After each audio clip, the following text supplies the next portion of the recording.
Okay, atong may hinabi karon mga kaigalan ang bagong Chief of Police sa Municipality of Clarin and atong kuan sa latest update no dinhi sa ilahang buhatan. Sir, mayong adlaw og imo nang pagpaila sa tuang mga nagatan-aw karon sa Clarin and sa tuang mga naminaw sa tuang radio and social media pages. Mayong adlaw sa tanan, labi na sa atong mga people of Misamis Occidental, labi na sa Clarin Municipality. I am Police Major Musaharon, the newly installed OIC of Clarin Municipal Police Station.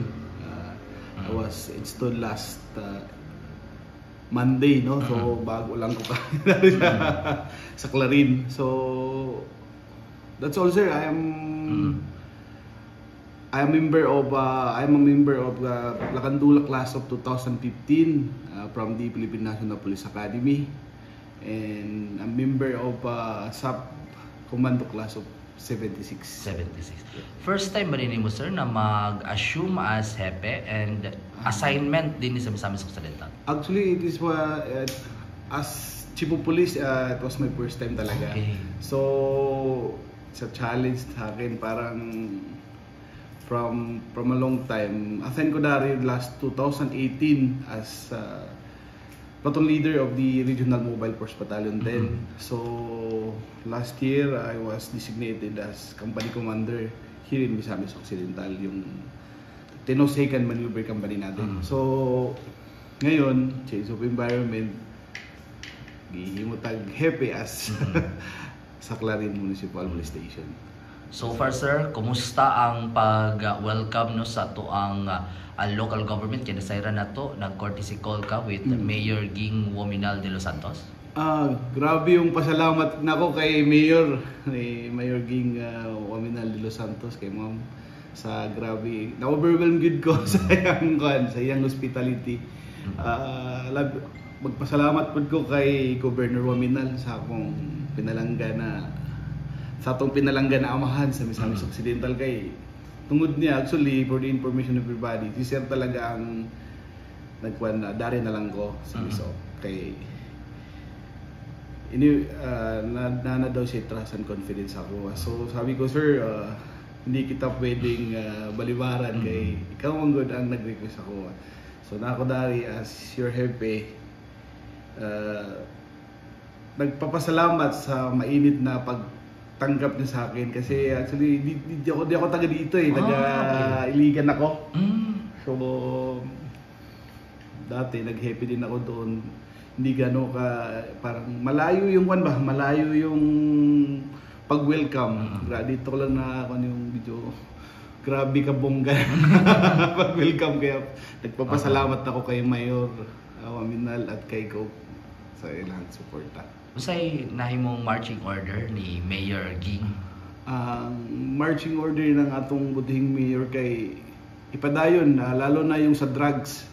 So ang focus good ni Ma'am ni Mayora ang sa drugs. So ngayon ang inyong kapulisan dari sa Clarin nagpadayon ta atong programa kontra illegal drugs.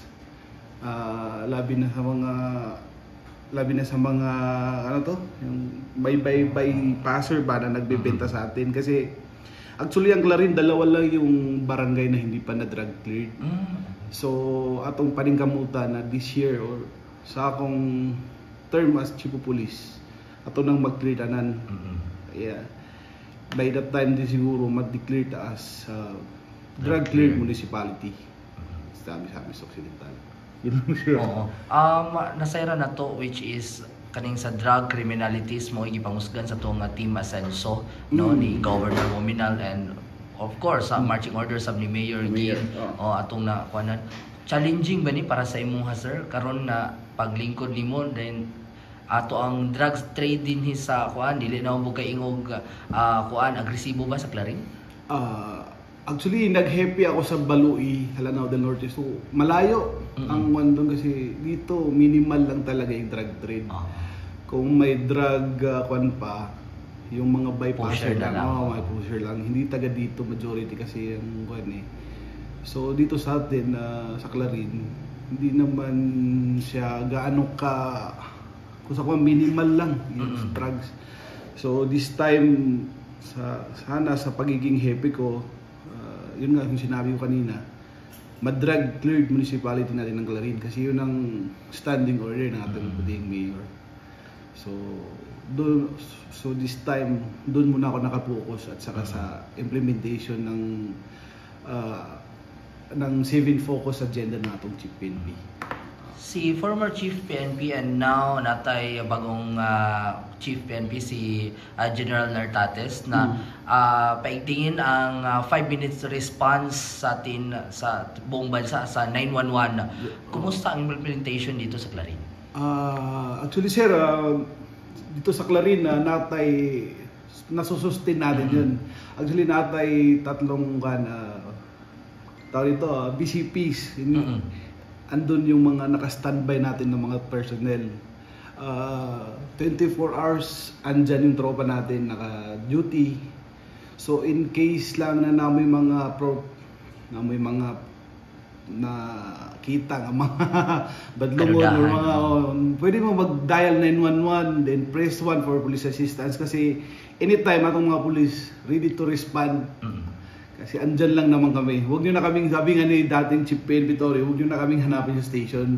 Nandito na kami sa inyong mga cellphone, just dial 911 and press 1 for police assistance. So mo ba na ito nakita sir na ang ato ang mga kapulisan na nasa mga kadalanan, na nasa tuang ang mga patrol cars ninyo, wala na nagpundo sa station, na nasa gawas? Yes sir, kay yun ang actually yun ang isa sa pinaka-effective na part ng policing, no.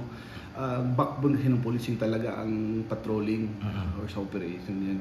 So ang focus din namin, paigtingin, at the same time, i-sustain yung police visibility kasi yun lang pinaka magandang approach to combat criminality. Kasi kung makikita nyo, 24/7 siguro sana nakikita nyo dyan nagpapatrol. Yun lang ang nakita namin at saka mas pinaka-effective na pag-combat ng criminality sa atong nasod. So, uban sa to ang partnership usab gawa sa LGU, kumusta ang partnership na to with mga barangays so far?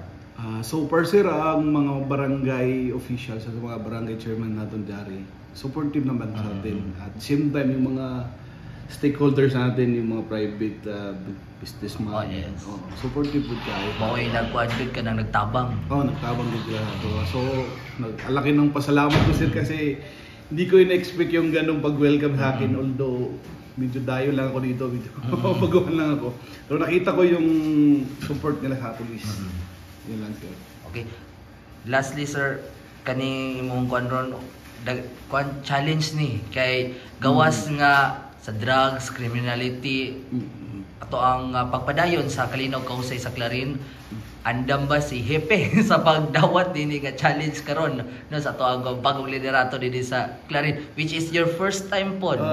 Sir, actually nung nanawag ang atong butihing PD si Colonel Magleo, dari daw ko ibutang sa Clarin.